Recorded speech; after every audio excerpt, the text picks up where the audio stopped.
All right. Is it working? It says it's recording, so I guess so.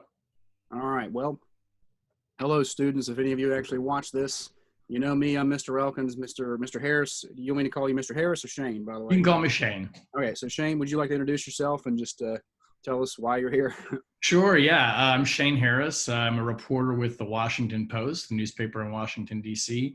I cover usually national security, but lately I've been covering the coronavirus and the pandemic and all kinds of different aspects of that. I've been a reporter for about 20 years, and I've been at the Post for about 2.5 years. Okay. So I got a big list of questions. Most of them are mine because, it's been kind of hard to get kids to check their online stuff. Sure, that's all right. First, I was going to ask, because one of the people who pushed this program is our superintendent's wife. Her name's Erin Sachs. She wanted to ask you how your experience has been working with Checkology or high school students through this program. So I don't know how much you've actually done with this Checkology thing. Yeah. This is not a gotcha question, I don't think, but could you comment on that? Well, actually, you guys are my first time. This is my first time with Checkology. I signed up for a couple of months ago, but I can tell you a little bit about the reason why I did it. I think it's really important as reporters that we talk to people about how we do what we do. A lot of times people don't have a really strong understanding and sometimes think that we're making things up or that we're biased in the way we report. So I think we need to be more transparent about that. And I'm just a big believer as well that young people especially ought to have what I think of as news literacy, right? We teach kids how to read, we teach them history, but we don't always necessarily equip them how to go out in the world and tell fact from fiction and true from false. And everybody is so overwhelmed by information these days. You can get news or things that look like news but aren't just about anywhere. Mm-hmm. So I think it's important, and I think reporters can, help out a lot by coming in and explaining how the news works and maybe dispelling some myths about it too. I think we kind of find some common ground there. I think that's one of my jobs as a teacher is to try to help kids figure out, okay, what is trustworthy information? What are some good sources you can find? How can you tell what's real and what's not, what's factual and what's not? That's one of the reasons that I like doing this Checkology stuff too, is because especially I even told my kids is like, hey, can anybody tell me what year this is? And they're like, it's 2020. And I was like, what's going on later this year in like November? And a couple of them are like, it's the election. I was like, this is a pretty important year to figure out, what's real and what's not. Right. So, all right. So here's a couple of my students' questions that they wanted to ask. Okay. From Janelle, she said, and I might need to translate some of their questions because I think they just threw them out there, some of them without proofreading. But reporters do the same thing. That's all right. Yeah. She said, I mainly want to know, should we be flipping out about this whole thing like everybody says we should? Do we really need to be working? Do we really need to be avoiding working outside of home? I'm assuming she's talking about coronavirus. So. Yeah, sure. Well, it's a great question, Janelle. And I think it's, though I like the way that you frame the question too, which is, should we really be flipping out about this like everyone says? Because you turn on the TV or you open the internet and you look at news sites, and obviously all the messages that we're getting are, that this is an emergency and we need to be very concerned. In general, I think the answer to that is yes. I think public health experts are telling us this is very serious. But you've also got to look at these stories and understand that, when you see a story that's written that is quoting a lot of people, let's say in public health, obviously they have a particular perspective that they're trying to get across of what are the health concerns about this. There may be somebody quoted in that same story that has more of a concern about the effect on the economy, people being out of work. So they're sort of pushing their point of view as well. Our job as reporters is to try and gather up all the different perspectives and give you kind of the most well-rounded picture that we can find. And the way that we do that is by going and seeking out people who are experts. As reporters, we're not experts really in anything. We're people who know how to go find answers to questions. We don't have the answers ourselves. And that's what we train to do. So in this case, what the experts are mostly telling us kind of overwhelmingly is, yeah, this is a really serious disease. It's a really serious pandemic. But there's also going to be some really serious economic consequences to it too. And our elected officials, those people who we're going to be voting for in November, those are the ones who have to figure out how to balance this of how much do we make people stay at home and when can we let them go back to work so that the economy doesn't suffer as well. And that's really, really hard. And there's just not easy answers to all of that. It makes our job a little bit harder, I think, as reporters, of having to go out there and constantly be getting all these perspectives, but not give people a false sense of security either. I don't think any of us want to go out and say, oh, the virus is over, there's no more threat. The experts just aren't saying that. But we've also got to speak to those concerns that people have about their job, about the economy, and all those kinds of things too. So whenever we write these stories, I mean, I certainly try to take all of those perspectives into account to try and tell you what you need to know, and ideally not scare you. We're not trying to be in the business of scaring people or making you afraid. We're trying to give you information so that you can make better decisions and ultimately know how your elected officials and, you know, your superintendents and, you know, your teachers even are trying to make decisions too in your interests. Okay. Let's see. Thomas had a question that might actually piggyback off that pretty well. Thomas, from my 6th mod, he says, do you think that with all this mass media, do you think the media might make things turn out for the worst? Like, does the media contribute to bad things happening in the world right now? Yeah, it's a good question too. So a lot of times we get this question of whether or not, like in the media, are we, and not just on the coronavirus story, are we making things out to be bigger than they are? Sometimes you hear the word sensationalizing, right? Which means that you take a topic that is serious, but maybe you hype it up and make it seem scarier or more exaggerated than it is. And certainly there are news organizations that, you know, that do that, right? You'll sometimes see headlines that sound really alarming and scary. Sometimes we call this clickbait. They're sort of meant to get you to click on it, but then you read the story and it doesn't sound so bad as it does in the headline. I think all of us as journalists have a responsibility not to hype up a story and to just to let the facts speak for themselves. But we should be honest too, that I mean, there are some, you know, kind of formats of journalism that just lend themselves to being more confrontational or argumentative. You know, cable TV is different in many ways than like what I do at the Washington Post. And I work for CNN too. At the same time, I'm a contributor for them as well. So I go on TV and I talk about what's happening in the world. But sometimes those shows are sort of, you watch them and they're meant to get people yelling at each other, right? And just sort of raise, you know, attention and kind of get your blood pressure up. You just got to be aware of that sometimes when you're reading something that looks like it's meant to sort of be provoking a response. Just be aware of that and look for the news sources that are not trying to hype things or to spin them, but are giving you the clearest set of facts. It doesn't mean that they don't have an argument. It doesn't mean that sometimes they don't have an edge to them. But just be aware of that yeah, there are incentives sometimes for news organizations to hype things up to get attention. And as you know, and good reporters know not to do that, frankly. I remember having a conversation with a student last year when I first did this Checkology for the first time. His name was Isaiah. He was kind of a character. But we were in the middle of talking about different news sources. And he was just like, hey, Mr. Elkins, what news sources do you distrust? Which ones do you think are no good? And I was like, oh, God, I got to be careful here. And I was like, well, you know, believe it or not, there are some news organizations and channels, maybe podcasts or whatnot, that are not very trustworthy. They have definitely a predetermined bias and they try to spin things to their advantage. And he's like, oh, really? Which ones are they? I was like, I don't really want to say. I can't really say. And he was like, no, really, really. And I just said, okay, so we can just move on to the next thing, kids. Can you just tell me the name of the news organization that I have in my mind right now?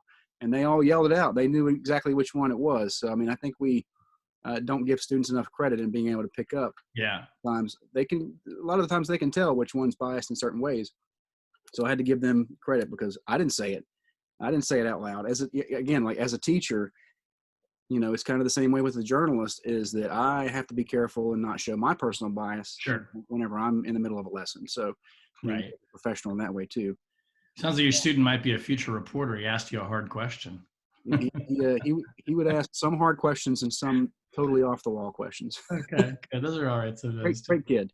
All right, I had one from Menace. He asked, what trends and key events influenced your decision to become a reporter and specialize in national security and intelligence? Yeah, well, that's an interesting story. So the short answer is this all kind of happened by accident.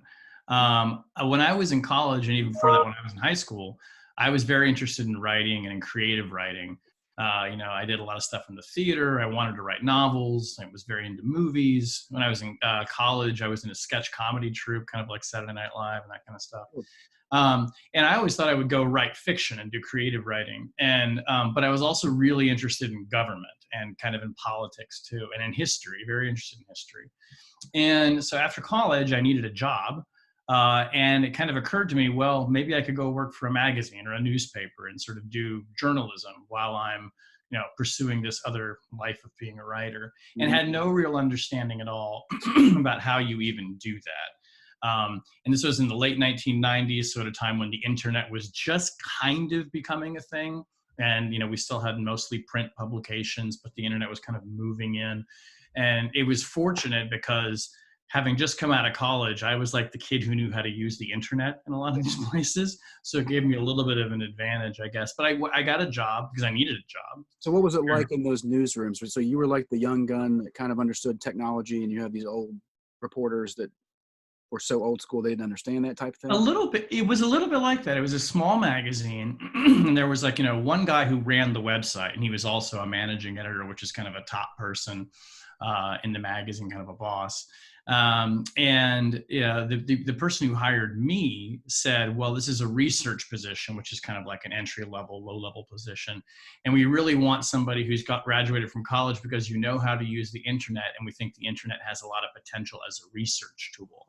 Right. Which was just a very narrow way of thinking about it, right? It was like, oh, the internet's going to be like this thing that we go on and we find information and then we write it down someplace like an encyclopedia. You're like, well, by the way, this thing's going to destroy your business model pretty soon. Exactly. And there was no real sense of how this was all going to turn the whole world upside down for us. And the big reason for that was, when newspapers, before the internet, you had to pay to read them, right? You had to pay for the paper at the newsstand, or you got a subscription. And where did we get money from as newspapers? We made money from selling the paper and from advertisers who put ads in the paper. The internet came along and kind of blew a lot of that up. And a lot of publications started putting their content, their articles on their websites for free. And it created an expectation for readers that stuff should be free. If it's on the internet, why do I have to pay for it? What am I hitting a paywall for? And people still have that expectation. And that really kind of just turned the business model upside down. I mean, it's, a lot of times I think as journalists, we sort of present ourselves as people who are like, oh, we know all the answers to everything and we're really smart and we have a view of the world. Journalism did not understand the internet.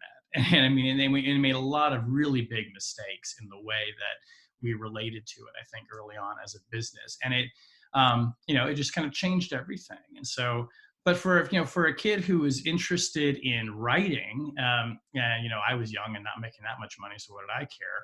It was a great time to get in because everything was kind of churning. Mm-hmm. And I did that for a couple of years. I worked in Washington. I moved out to Los Angeles and worked for a movie magazine very briefly, which was kind of a weird detour. And then I came back to DC and was working at a small magazine writing about the federal government. And that's when the 9/11 attacks happened.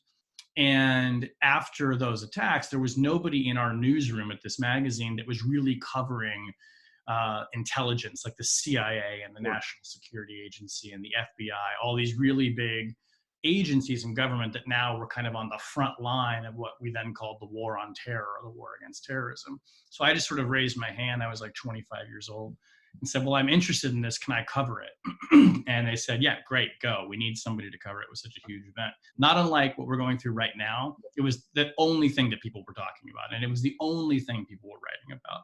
So that's how I kind of got in. It was very accidental. And I found that I really loved writing longer stories, like magazine stories. I ended up writing a couple of nonfiction books that kind of read like fiction. It's called narrative nonfiction. Mm-hmm. And I just found that I could do a lot of the things that, what's that? I've got one of your books checked out right now. I was trying to read some of it to prep for this. And then I finally realized is like, man, with these children at home, reading is kind of a luxury. Yeah. Yeah. It's not easy. Not easy. I got about 3 chapters in and I was like, okay, I'm just going to have to go with the questions I already have. So you can always come back to it. No, but that's how I got into it. I mean, all very accidental. I didn't write for the college newspaper. And that's the neat thing about journalism is, you can study journalism in college, but you don't have to be a journalist. If you major in politics or history, usually like a nice liberal arts degree is pretty good, but the main thing is you have to be curious and you have to be interested in telling stories. And that's what worked for me. I mean, that's similar to my circumstance, except that I went into teaching instead of journalism, is that I got the English degree. And like most English majors, I went to work for Starbucks for a couple of years. And then I was like, oh, okay, I'm kind of done with this. And I met my wife at the time, and she was like, you really need to get like a real job. And I was like, okay, I'll do that. And that's how I kind of became a teacher. So Yeah. I did some writing back in college. Haven't done it, since. It's kind of ironic, like being a teacher. I think I read and write less just because I'm more involved in like, doing stuff with the students and my own kids. Yeah. Yeah. Let's see. I think Menace had another question here. He said, what accountability does the media have to their investors during this pandemic? Hmm. How does that accountability for profit affect the panic and instability in this social setting? He asked some challenging questions. Go ahead. Yeah, no, it's exactly, it's a very good one. And so in our case, when we say investors, so we're privately owned by one person. You may have heard of him. His name is Jeff Bezos. He owns Amazon. So, but a lot of other news organizations might be owned by a group of investors, or might be part of a larger company. Like CNN is like the larger company is Time Warner. So you're right to ask the question, Menace, that way, because these are, for-profit companies. And at the end of the day, we have an obligation to, number one, pay our staff, number two, pay for all the things we need to do to get the paper out or to get the show on the air. But also we're trying to make a profit so we can grow. And in some cases, people are accountable to shareholders. What I've found, though, in all of the places that I have worked is that, and I've worked mostly in print, in good newsrooms, the mission to the subscriber or to the reader is what comes first. And we always try and put the reader at the front of our minds. As I've said before, newspapers are not the most well-run businesses. So maybe if they paid more attention to investors and the bottom line. By the way. Was that? You heard of public schools? Yeah, right. Exactly. But there is an obligation to, to ensure that we're not running the business irresponsibly. Like if the business is losing money, we don't have jobs. But we're not trying to, I think, sensationalize the work so that it sells more papers. Now, we are trying to find things that people are interested in reading, right? And we have a lot of data that tells us which story is the most read. We can tell which story caused the most people to sign up for a subscription. We call that a conversion. If you're on the website and you're reading a story and you're like, man, I love this, I'm going to subscribe to the paper. That's a conversion. That's really important to us. So we measure all of that stuff. But in the newsroom, that's not what guides my decisions as a reporter or my bosses who are editors. All of that business side is handled kind of by a different part of the company, which is not to say we don't have to think about it, but it's not guiding or dictating our individual decisions every day. Okay. Let's see. All right. So I'm just going into some of the questions that I had as well. So that's all the questions I have for students. Like I said, a lot of them are kind of checked out right now. That's okay. Those were good questions. Those are very good questions. Thank you for my students for asking those questions. So here's some of the things that I was going to ask about. So I got a couple of general questions, and then to wrap up, I'll just do like a lightning round. And sure. Some of those questions are maybe a little more personal, if you don't mind. That's fine. You can ask me questions, anything you want. I'm not that exciting as a journalist, but you get the idea. All right. So what is your job specifically like? Like, take us through a day in the job. Actually, take us through a day in Shane Harris's job before this pandemic started, and then the day after it started, because I was sure how your job has changed because of that. Sure. So I usually wake up around 6:30 or so. I actually write in the morning on stuff that's sort of more personal. So like if I'm working on a long project or a book, I'll kind of put that aside in the morning. But when I start getting going through for the main events of the day, it starts by basically logging on first, checking my email to see what's coming from my bosses or what's coming overnight, press releases or information from sources or whatever, just stuff to kind of touch base there. And then I start. How's your email inbox looking right now? Because mine it's a mess. It's always a mess. You got parents and principals and board office people and all your students emailing you, asking you stuff. So it's weird. Yeah. And ours are like that now too. We also use a thing called Slack, which is like an online chat room, and that's always just overflowing with people asking you stuff and requests from bosses. Yeah. But then I spend a lot of the morning just reading and just reading the daily papers. A lot of the news actually gets put in the paper previously that night or early in the morning. So by the time the paper comes out, a lot of the stuff I've actually seen from the previous night. And then I think about what am I working on that day? And either I'm working on a story that needs to be done that day. So maybe it's something that's very timely, or maybe something happened that we need to respond to and write about, like maybe the president said something, or a new report was put out, or there was some big event somewhere that we need to cover. Mhm. uh, and then I get into the office and I start kind of going about doing all of that kind of work, calling the people who I need to call, checking in with sources. I spend probably a good couple of hours, I would say, from like 10 to noon just on the phone and trying to get in touch with people and understand what's going on. And if I'm working on a longer term story that's not going to be due for like a week or so, I'm doing a lot of calls and setting up interviews during that time. And then usually I try and take a little break around lunchtime, and I continue reading and working at my desk when I do that. It's a lot of reading, and you're on social media a lot of the day just to see kind of what's percolating and popping up. Um, and then usually if I'm on deadline, we try to have everything filed by around 4 or 5 o'clock. So from around 2 to like 5 o'clock, sometimes I'll just be writing, which means I'm like at the computer. I've done interviews that morning, or I'm still calling people, and I'm really like writing what the article is going to be like for the day.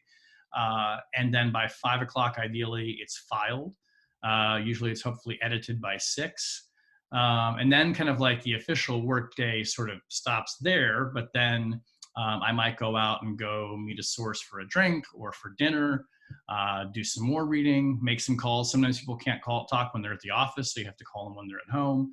And I try and, kind of get home, have dinner at a reasonable time, maybe watch TV for an hour and then get to bed. But it's basically just a whole day of being in communication with people, looking for stories. And when you're on deadline, writing in the afternoon, which is when I find it the easiest to write. That's the normal thing. Well, since if I could ask a follow up, Yeah. you mentioned sources, and so I imagine that's a pretty integral part of being a national security and intelligence reporter. Like, could you kind of inform my students, like what makes sources so important, and how do you actually protect them while doing your job at the same time? Sure.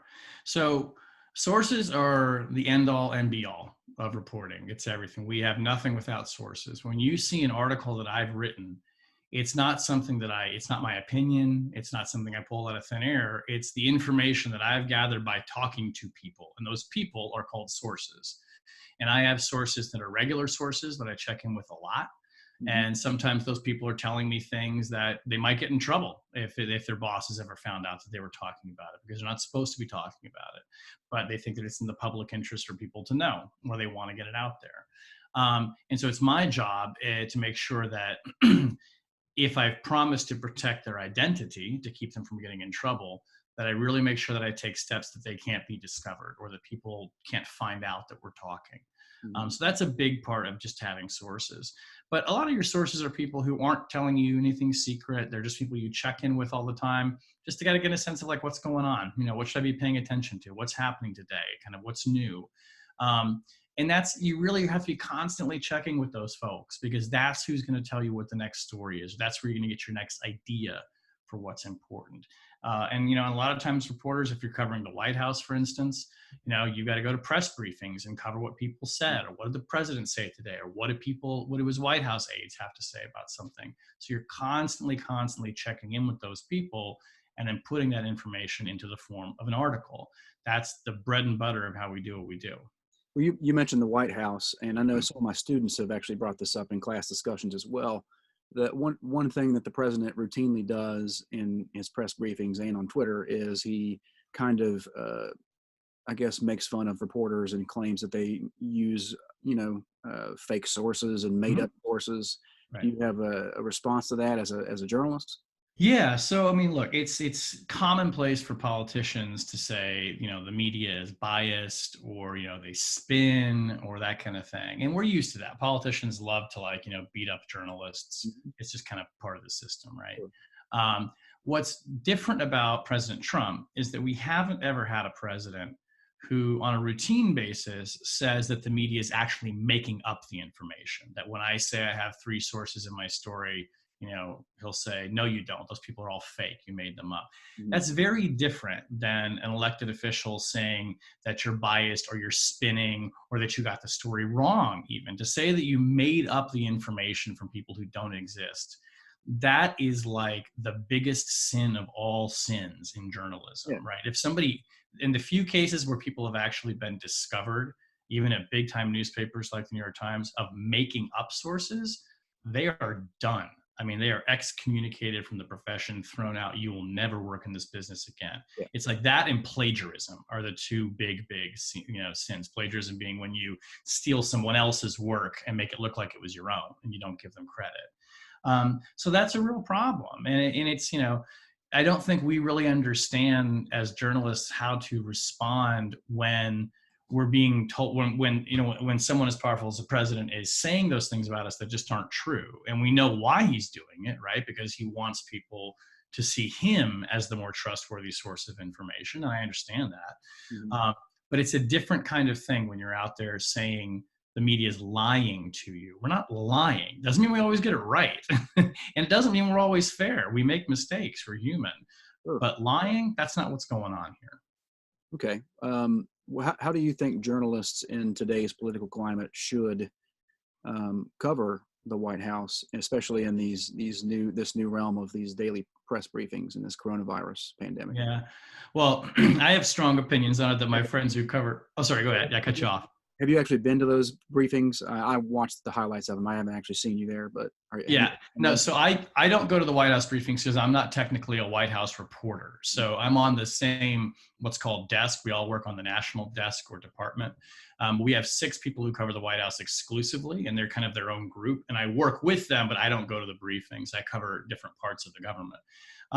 So, my feeling is that, and I studied a lot of political communication in college, I actually think that we cover as the press the president, I think, to an excessive degree. Now, that's not a popular opinion. A lot of my reporter friends think that's crazy, because he's the most powerful person in the world or the country, and he's the only person that all of us get to elect, right? He's the only elected official, along with the vice president, that everyone votes for. Because in your state, you vote for your congressman or you vote for your senator, and I don't get to vote for those people. And I think that what's happened is that we've put so much attention on that individual that it sometimes has kind of distorted people's understanding of how the government really works. And we have this idea that, like, the president just controls everything and what he says goes. But the government's way more complicated than that, right? And we have a system, we have 3 equal branches of government. We have the executive branch, which the president runs, we got the Congress, and we've got the judiciary branch, the courts. And I think sometimes we overlook those other 2 and make people solely focus on the president. And he almost becomes like, he's like a celebrity, yeah, rather than an elected official. So that's my big, larger complaint. And then with President Trump, I mean, a big question we've had to struggle with is when he says things that aren't true, whether he knows they're not true or he just mistakenly says things that aren't true, how do we cover that? And do we fact check it? Well, we always try to fact check it. We try to tell people what the accurate statement is. But there are some people who think that we shouldn't even be covering when he says something that's not accurate, because there's a theory that if you say the thing that's wrong, well, then you're just giving it more oxygen. Yeah, you accidentally amplify it. So. Exactly, you accidentally amplify it. And we don't really have a good answer for that, because the way that the American press covers the president is to literally follow him around. I mean, there is what's called the pool, and the pool is like 6 reporters who, if he goes to a golf course on a Saturday, the pool goes with him and waits outside the golf course until he's done, and then writes up that he, went to the golf course and how many holes he played. And we write down every word the man says, we write down. And so it's very hard to then say, well, we'll cover everything he says except when it's not true. Cool. Our mode is to say, regardless of whether it's true or not, we report it. And that's true with most elected officials, frankly, not all of them, if not all of them. So it's very challenging when you've got a president who operates this way. But also, he's tweeting all the time. President Trump is very accessible to reporters. I mean, most presidents do not engage with the press on the kind of daily level that he does and have reporters into the Oval Office and all that. And it's actually reveals something interesting about him. For as much as he gets into fights with the press, he actually sort of loves the press. It's like a love-hate thing. I would almost liken it to like an old school, like an Abbott and Costello type act where you have a straight man and the other character. I don't want to say the other part of that because I'm trying to be unbiased here. But Yeah, we're like a foil for him, you Yeah. know, and it's like one of the reasons why President Trump's kind of personality, and this is not unique to him. He likes to argue. He likes the debate, right? He likes the back and forth, and he likes to get into those fights with the press. And one reason I think that it works for him is that we kind of just keep asking questions. We don't get into arguments per se. Sometimes when reporters do, and I think frankly they cross the line because you have to respect the president and it's the office of the presidency. And your job's not to argue with him. Your job is to ask questions. And sometimes that gets heated because he's not answering you or he's taking a punch. But he likes that because he knows that he can use us to help get that point across. Mhm. And also politically, it works for him because, again, it makes us seem like the antagonist. So as a journalist, you've always got to understand and be aware of how any elected official or powerful person might be trying to use you as a reporter to get what they want or to get their point across. With the president, you're just seeing it live on television, 7 days a week. But these kind of interactions happen a lot with our sources where, they know that they want to try and use the media to their ends. And we have to kind of, always be on guard against that too, and not let them, you know, manipulate us in ways that are inappropriate. Okay. Let's see. What would you say are some stories that have not gotten the attention they deserve, maybe because of the current political environment or because of the coronavirus pandemic? Like, what are some things that you wish people would pay attention to? Yeah, well, the coronavirus has like blotted out everything. I mean, it's kind of like there's nothing else. One big story that I think still doesn't really get enough attention, and it's lots of stories, right? Is we still don't have enough, I think, talking about digital privacy. We live in an age in which everybody's on social media and they're sort of, posting information about themselves all the time. It used to be that we worried a lot about what government agencies could do with that. Now we worry about what companies could do with it. I feel like that coverage, while it's still there, is not fully, well understood. We don't have enough coverage of like what social media is doing to us. I don't think we have enough coverage. I mean, I'll pick a story that's not in the United States, but the one that I often point to. In China, there's a minority group in China called the Uyghurs, who are they're a Muslim group in China, and are just incredibly persecuted. There's been some pretty amazing stories about this, but you're talking about a group of people, some of whom are actually in prison camps, Yeah. right, in concentration camps. This is the year 2020, and like a country as large and powerful as China is putting people in concentration camps. And if you know your World War II history, you know why that's so appalling. It's a story that not many people know about, and it's happening, yes, on the other side of the world, but it's so huge and so big, and we haven't paid enough attention to that. And frankly, before the coronavirus pandemic, I would have said pandemics and disease is something that people aren't paying enough attention to. I remember after 9/11, when everybody was rightly, understandably concerned about another terrorist attack, you also had experts and people in government saying, it's not just terrorism that are these big events that can, upend our lives. Disease outbreaks are another one, right? Hurricanes are another one. But people have been warning about this for a long time. And I don't think we've really paid enough attention to how pandemics start, why they spread, the way that like our interconnected society where everyone can travel around the world in a day leads these things to happen. That would have been a story I would have put on the list, 6 weeks ago. Have you read the novel I Am Legend? I know they have the Will Smith movie, but have you ever read the I've book? only seen the movie. Yeah. The novel is very different, and it focuses much more on just his character. And one of the key things about the book and the movie to an extent too is it's about a pandemic, and that's how this thing spreads. Mm-hmm. And I've actually done that book as a unit with my classes for the last probably 5 or 6 years. And so as part of that unit, I always take like 4 or 5 days and we study like the spread of, even though it's an English class, I know it's English. We like study like how do pandemics start? How do diseases spread? Like, where do they Mm-hmm. come from? How can you be safe from them? So even though I'm an English teacher, I've literally had lessons about that specific thing. And every year I've taught it, I've told my students, is like, listen, um, I hope I'm not wrong. I hope I'm wrong about this, but we are way overdue for a pandemic. We've been overdue for a pandemic for a long time. So just be ready, because it's probably going to come at some point. And unfortunately, I was right. And it's something I wish I was wrong about. But But that's also a good lesson too, because you say, it doesn't make immediate sense that you would teach that in an English class.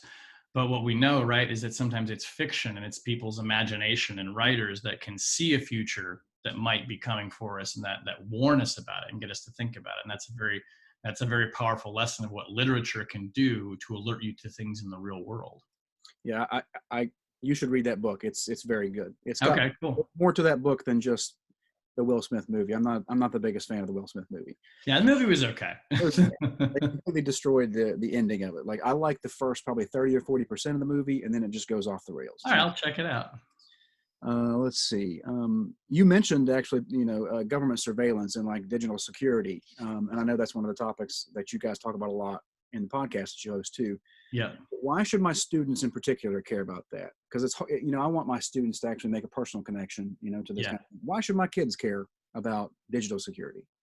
Well, I'll give you one good example of this is that, the more that you put out about yourself, pictures of yourself, where you're going, all these kinds of things, that is kind of creating a permanent record of your life. And, especially, students who are in high school and are thinking about going into the job market or going to college and, kind of transitioning into adulthood, that record goes with you. Right. And people start to form an impression about you that might not always be accurate. Like, we all do stupid stuff when we're kids, right? If I'd had a photographic record of everything I did in high school, it would be bad for everybody. Yeah, it'd be bad for everybody.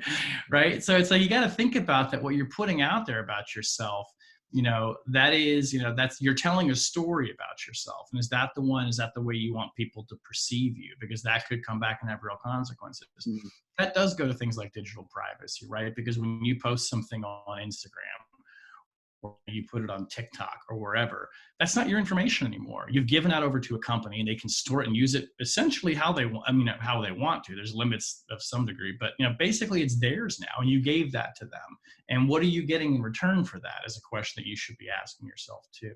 So that's kind of a very personal way that when we talk about digital privacy and the kind of uses of data, that it really means something to your life, because that's your story that you're putting out there. And if it's not really the one that you want people to see, you should be thinking about whether you want to put it out there, because once it's out there, it's gone. You can't really control it anymore. Which, by the way, as a lesson to my students, I'll say this. I spent this afternoon maybe 3 or 4 minutes researching Shane Harris on Google, and I already got a couple of questions I'm going to ask him at the end that are probably more fantastic and interesting than the other questions. So you're right. It's a lot of me is out there right now too. Crazy things on the internet just by Googling people's names. I don't even want to know what actually is on me out there. So would you just want to describe your podcast, Rational Security, real quick? I've actually done some podcast stuff with my kids before too. That's why. Okay. Yeah. So Rational Security, we do a podcast once a week. It's me and 3 of my friends who are all, one is a former lawyer for the National Security Agency. Another guy runs a blog. It's a big national security blog. And then another person who's an expert on the Middle East. And basically, we pick 3 big topics in the news that all have to do with national security or foreign policy. And we sit around and we talk about them. And it's lively and it's conversational. And we try to be kind of funny and a little bit irreverent about it. But really try and give our listeners some like really deep analysis and critical thinking about it. So basically, it's like, it's like what you call a round table. Like, we're literally sitting around the table and we're having a conversation about this. So we do 3 stories, and then we do a little segment at the end, which is kind of like a show and tell segment. And I like it because it's another way to tell stories to people. And I hear a lot from people who work in national security, especially, saying that they like the podcast. I've had sources find me because they listen to the podcast, which has been great. And it's just another way to get. Like, I swear, I didn't actually know it was your podcast when I picked you on Checkology. I was just like, my favorite thing on the Checkology thing was talking to the students about, propaganda and explaining, how to parse, between trustworthy sources. And I saw your name on there and it said National Security Intelligence. I was like, oh, that's cool. I'll reach out to this guy. Right. I was like, Shane Harris. And it's like, and I was listening to that podcast like a week ago and I was like, wait, is that the same Shane Harris that I'm talking next week? So anyway.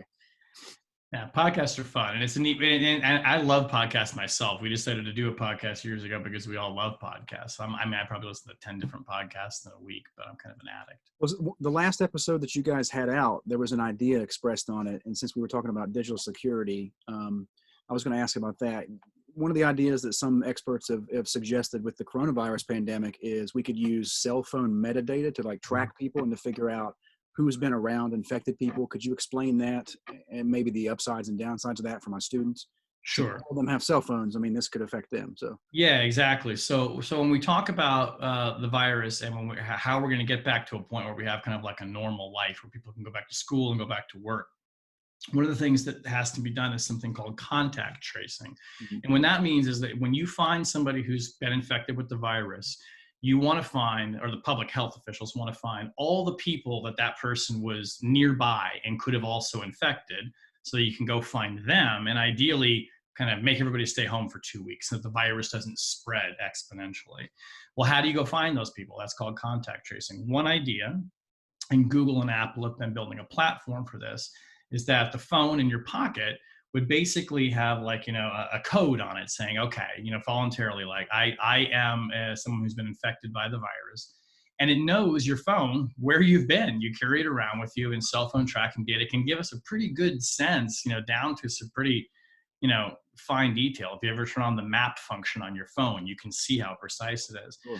And the idea would be here, if that would be like a way to then tell officials, all right, these are all the other people he was in touch with, and then you can go find them by their phones. And the upside of that would be that it's like taking advantage of really great technology we already have, to track people and providing a potentially life-saving, public health benefit and keeping other people from getting sick. And it's very efficient. The downside of it, of course, is, well, who gets to hold all that data? Yeah. Does the government get to keep it? Does that go on a record someplace? Do you get to learn anything else about me? Is it just my location? Traditionally, like, in this country, we tend to get nervous when the government starts having access to your personal information. Mm-hmm. So what are the rules and the limits that we're going to set on that? And then will the data, like when it's done, like when you're free of coronavirus, does the government just delete everything? Or do you stay in a file someplace as someone who had this disease? Those are like the really big questions. And, they're not just theoretical. There are laws that govern things like, your personal medical information. Mm-hmm. Does this cover that? It's not clear. There's a lot of big open questions about how this would work, but the upside of it could be huge. Okay. All right. So I'm going to do, these are the lightning round questions. So, Okay. Not necessarily related to, That's general fine. these topics. This one's for my wife. So you just answer it as quick as you want. She said, have you ever actually felt like your life was in danger due to your job, since you're in dealing with national security, sources and whatnot? Yes, a few times, but it's rare. One time when I was writing about the government of Iran, and some strange things happened, and I was given a security warning from the federal government. But but it doesn't happen a lot. Are there, I told my students I would ask this, are there any interesting spycraft or intelligence stories you could tell, obviously without compromising any sources or methods or anything like that? I don't know if there are any, but. Well, I mean, actually, I'm trying to think. I mean, it's like I kind of write about them almost like all the time. I'm actually working on a book right now, and I got a guy who I've been interviewing for, who told me a very cool set of stories from when he was in Afghanistan in 2011, and he was working with the CIA there, and he was telling me some sort of crazy war stories about when they were on the border with Pakistan, and where they were trying to monitor Al Qaeda. And things got so crazy that they started getting into shooting matches with the Pakistani military, which is technically our ally at the time. And he said we basically lost track of whether we were fighting more Al Qaeda or more Pakistani people. And it was just kind of this crazy picture of a time there. But I hear all kinds of crazy stories from people. And, that's one of the reasons I like about writing about intelligence is, these are people who are out there in the world doing really risky things and come back with some pretty hair-raising stories. Imagine there are some pretty interesting stories that you're privy to. So, yeah. Let's see. I actually wanted to ask this. I'm kind of jealous of your food Twitter. Being in Washington D.C., because I follow you on Twitter, and I'm like, my God, this man! Look at all this food he's eating. As you can imagine, in Huntington, West Virginia, it's not really the cultural mecca of the East Coast. But what are some restaurants in D.C. that you love? Do you like to cook at home? Yeah. What are some of your favorite dishes that you like to make or eat? I love to cook. My dad, actually, when he was, in high school, he made his way through high school and paid for college working in a restaurant. So my dad taught me to cook when I was young. And that's kind of how I escape. I love to cook. I mean, I cook steak every Friday night. That's my thing. I've learned how to cook Chinese food, Indian food. I'm always trying to learn new things in the kitchen. And I really like that. And I like cooking for people. I like having people over for dinner. Me too. The reason, and I'm not usually the guy who takes pictures of food. So the reason that I decided to start doing that was all of these restaurants in DC, and there are probably like 3 that I love. One called Kinship, one called the Red Hand, another called Annie's. These are all other places that are either owned by friends of mine or friends of mine who work there. And when DC shut down all the restaurants, they were out of a job, and it was looking like, they might go under.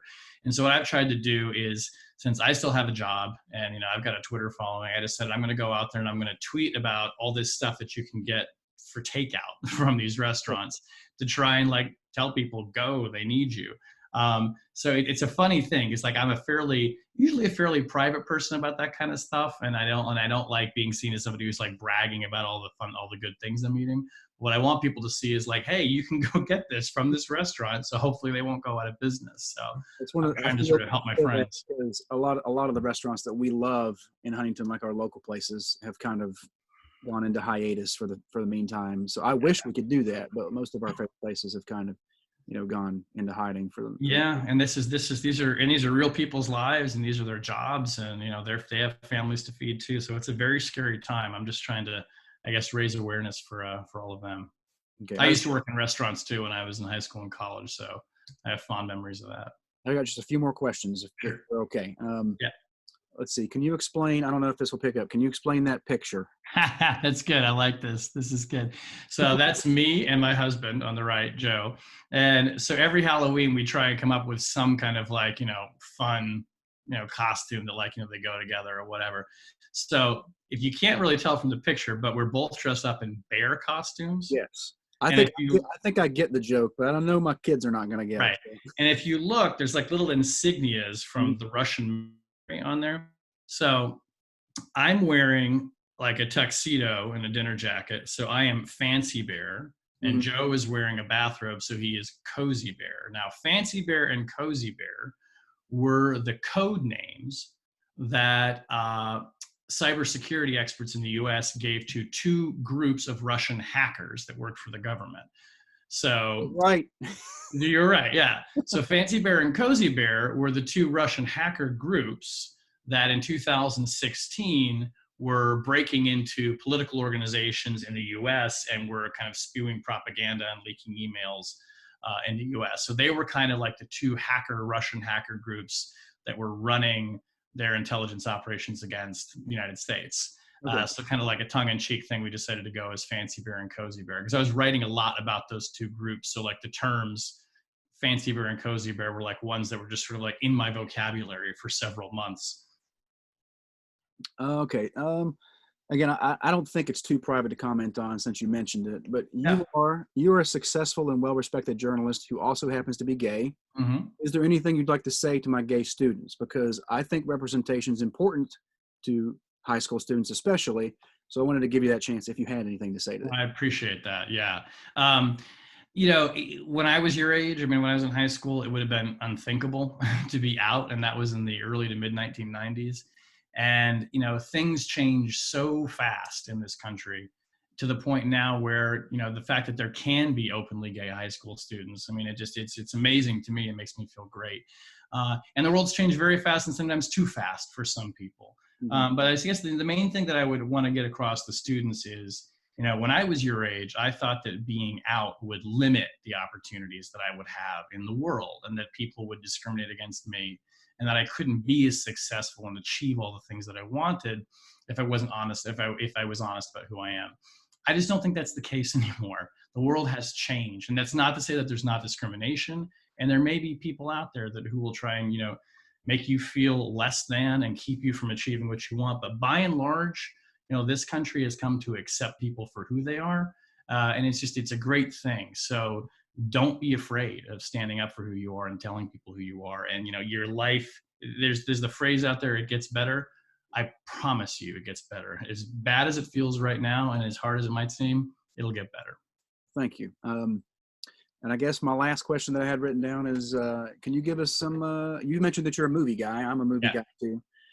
Can you give me or my students some TV or film or podcast recommendations, since what else are we going to do at home? So Exactly. Well, kind of on the theme of like what we've been talking about, if you never watched The Americans, great show. Okay. It's now off the air, but it was on FX for 5 years.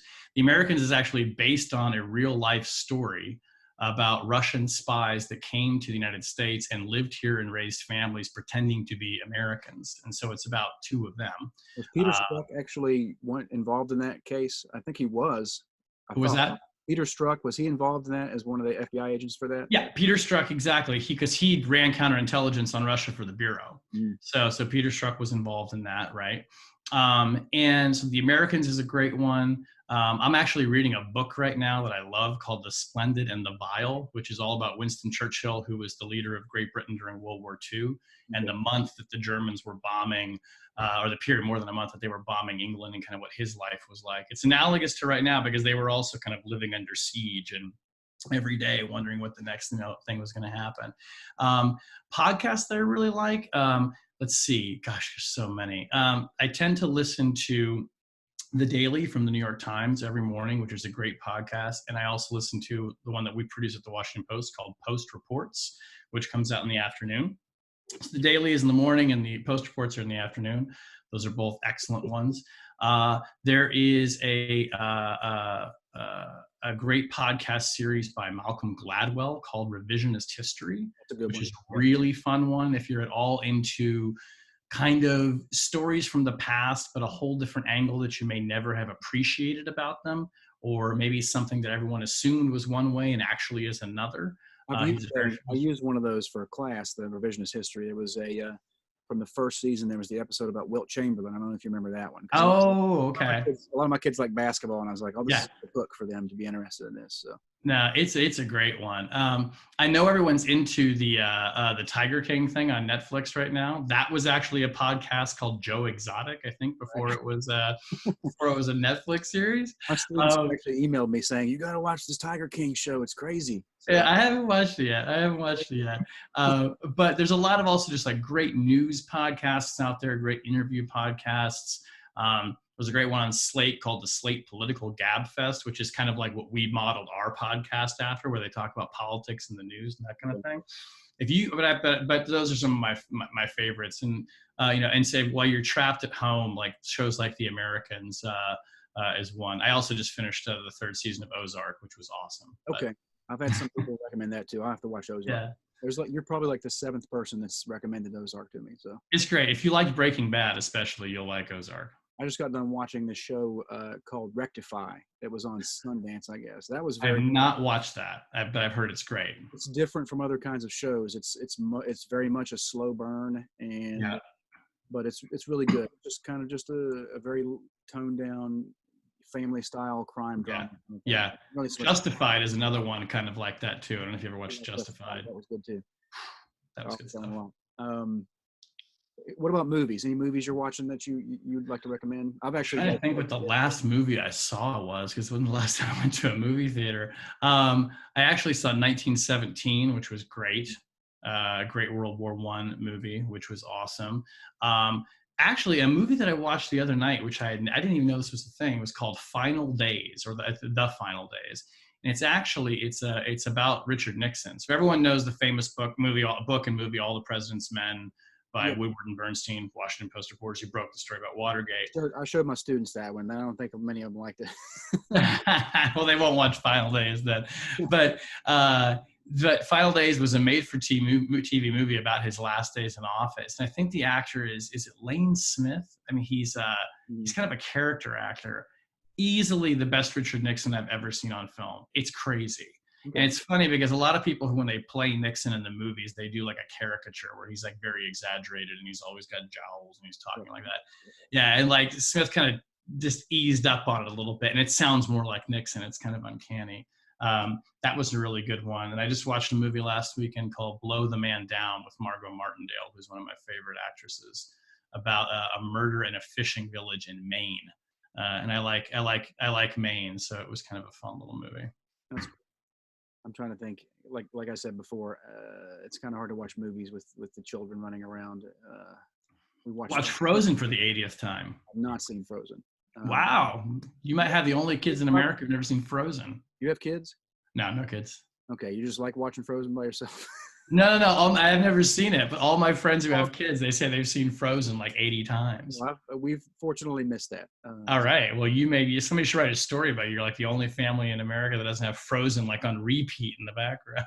Now we've been mostly watching shows. I made a little short film with my brother. I have an identical twin brother. Uh, So I made a film last weekend where he plays like future me, like a month into quarantine. I like that. I'll send you a link to it. It's goofy. It's supposed to be funny. You ever have him come teach your class and see if the students recognize it? I have not had him teach it, but I have had him come in and like troll the kids before. Like That's fun. he's a little bit huskier than me now, so you can Okay. kind of tell the difference. Gotcha. Like, I would have him wear the same clothes, and I would like go out in the hallway to get a drink of water, and he would come back in as me, and then we would come in together. And actually the staff, like the teachers, actually had more of a freak out than the students did. They didn't know how to handle it. So That's really funny. I don't know if you remember a couple years ago in West Virginia, there was the round of teacher strikes. Yeah. My brother and I actually would go up to the Capitol and like troll legislators. Like we would go up there and make like silly signs like this. That's like a troll of their. Well, anyway, That's good. That's very effective.